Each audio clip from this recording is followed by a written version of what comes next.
Bonjour à tous et bienvenue dans cette nouvelle vidéo letrading.fr. Nous sommes le 26 avril 2023 et on est en train de se poser des questions pour savoir si on va sortir finalement de ce range dans lequel on est un peu scotché sur les marchés américains.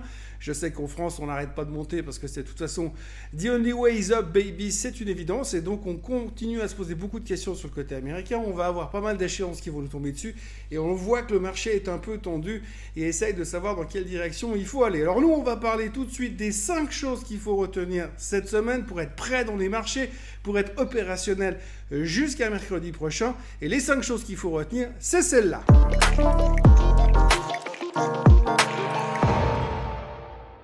Alors tout d'abord, on est en pleine période de publication des résultats, il y a à boire et à manger, il y a tout ce que vous voulez. Ce qu'il faut retenir, c'est que ces derniers jours, on a eu pas mal de chiffres qui nous ont dit que c'était pas trop mal, mais c'est pas euphorique. Grosso modo, les attentes sont un peu battues systématiquement, mais par contre, il faut aussi voir que les attentes étaient extrêmement basses et que si on compare trimestre par trimestre, si on se base sur le trimestre de 2022, eh bien, c'est nul. C'est nul, il y a un ralentissement, c'est clair et net, il n'y a pas de question à se poser.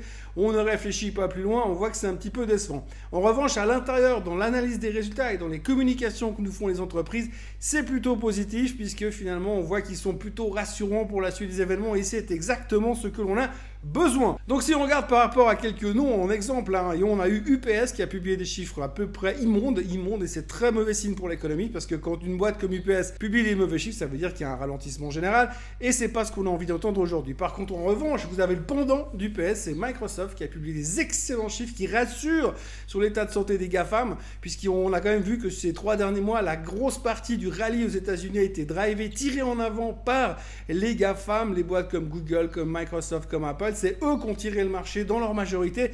Et aujourd'hui, on avait un petit peu la trouille parce qu'on se dit, si nous sortent des mauvais chiffres, il va y avoir une déception. Et vu la hausse qu'on a fait, ça risque d'être violent. Vu l'importance qu'ils ont pris dans le S&P 500, ça va être violent. On sait aujourd'hui que 20% des titres du S&P 500 représentent la totalité du rallye de ces derniers temps. Donc ça faisait un tout petit peu peur. Mais rassurez-vous, Microsoft a sorti des très bons chiffres. Le cloud est de retour. Et puis, deuxième chose qu'ils ont su donner en cadeau aux investisseurs, c'est le côté intelligence artificielle. Ça va super bien. Ils sont motivés là-dessus, ça va faire croître les revenus ces prochaines années. Ça a fait du bien à Microsoft, ça a fait du bien à Nvidia par capillarité, on va dire. Donc grosso modo, ce qu'on voit aujourd'hui dans les chiffres, c'est qu'il y a du bon et du moins bon, des perspectives relativement constructives.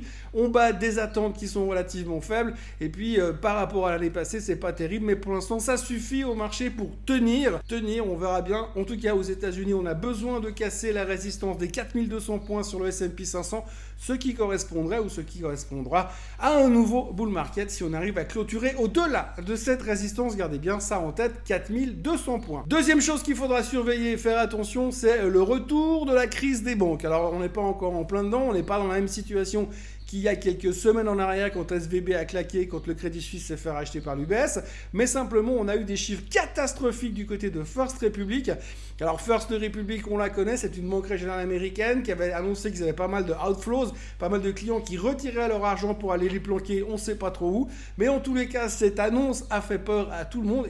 Avant-hier, ils ont publié des chiffres catastrophiques et des outflows de plus de 100 milliards sur une banque à qui il reste 100 milliards d'assets sous gestion, dont 30 milliards qui ont été généreusement donnés par JP Morgan, Bank of America, par les grandes banques. Donc du coup, on se rend compte qu'il y a certaines banques qui sont encore assez mal barrées. Quand on regarde les chiffres, juste les chiffres de First Republic, eh bien on se rend compte que c'est pas demain qu'ils vont retrouver les chiffres noirs, c'est pas demain qu'ils vont retrouver des earnings positifs. Donc on a un petit peu peur et ça nous a fait bien flipper sur le marché des banques régionales américaines. D'ailleurs, si vous regardez le graphique du CRE, Caerol ETF qui gère les banques régionales, c'est une catastrophe, ça continue d'aller toujours plus bas, c'est horrible, donc faites attention parce qu'on reparle quand même gentiment, peut-être un petit peu trop, de la crise des banques ces derniers jours. Troisième chose qu'il faut retenir, c'est très important, demain jeudi nous aurons le PIB aux États-Unis, ou le GDP si vous voulez le dire en anglais, ça fait toujours plus rock'n'roll.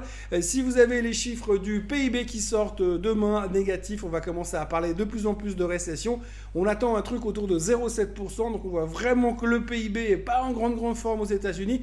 Donc méfiance, c'est un chiffre qui peut faire très peur. Et deuxièmement, on a un autre chiffre très important qui sortira vendredi après-midi aux États-Unis. C'est le PCE déflator, c'est la mesure de l'inflation que regarde la Fed et c'est probablement avec ce chiffre-là qu'ils vont pouvoir prendre leurs décisions sur ce qu'ils vont faire la semaine prochaine. Et la transition est donc toute trouvée puisque la quatrième chose qu'il faut retenir cette semaine, c'est que la semaine prochaine, il y aura enfin un meeting de la Fed le 2 et le 3 mai. Après le congé du 1er mai et les manifestations en France, nous aurons droit à la phase de la Banque centrale américaine qui va nous faire son annonce sur les taux, chose qu'on attend depuis longtemps. Alors ce qu'il faut retenir, c'est d'abord que l'inflation est sous contrôle, mais pas trop, qu'elle a l'air d'être en train de réduire, mais pas trop, qu'il y a quand même 2-3 doutes sur certaines parties de l'inflation, mais pas trop.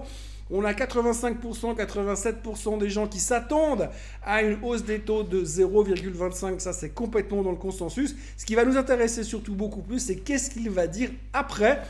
Qu'est-ce que sera le message? Est-ce qu'il va nous dire oui c'est bon, on a fini notre cycle de hausse des taux, on va pouvoir commencer à faire un plateau et puis à partir du 1er décembre je vais commencer à baisser les taux? Faut pas trop compter là-dessus, mais c'est ce genre de choses qu'on va écouter mercredi prochain, mais on aura le temps d'en reparler d'ailleurs dans la prochaine vidéo de mercredi prochain. Mais quand même, on va beaucoup aborder le sujet de la Fed ces prochaines heures et ces prochains jours. Et puis cinquième chose qu'il faudra retenir, c'est le plafond de la dette. Le plafond de la dette, on n'a toujours pas trouvé de solution et je vais vous casser la tête avec ça pendant ces prochaines semaines. Tant qu'on n'a pas trouvé de solution, ça va être une crainte.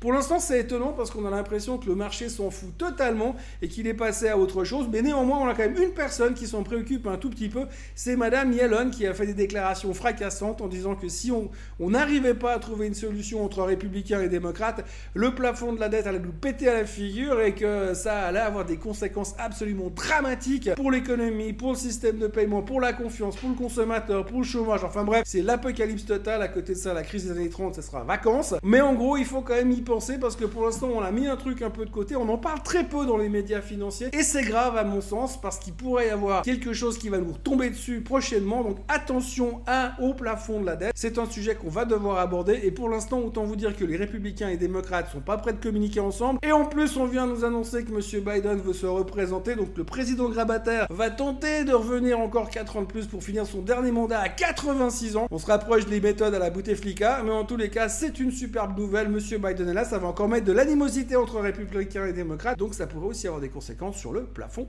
de la dette. Voilà ce qu'il fallait retenir cette semaine. Je vous souhaite une excellente semaine et je vous encourage à vous abonner à la chaîne letrading.fr si vous avez ces vidéos, afin d'en rater aucune, les miennes et celles de Jonathan. Et à propos de Jonathan, n'hésitez pas à aller voir ce qu'il fait en salle de trading, que c'est quand même un tout petit peu pour ça qu'on est là. Donc allez voir, ça vaut la peine.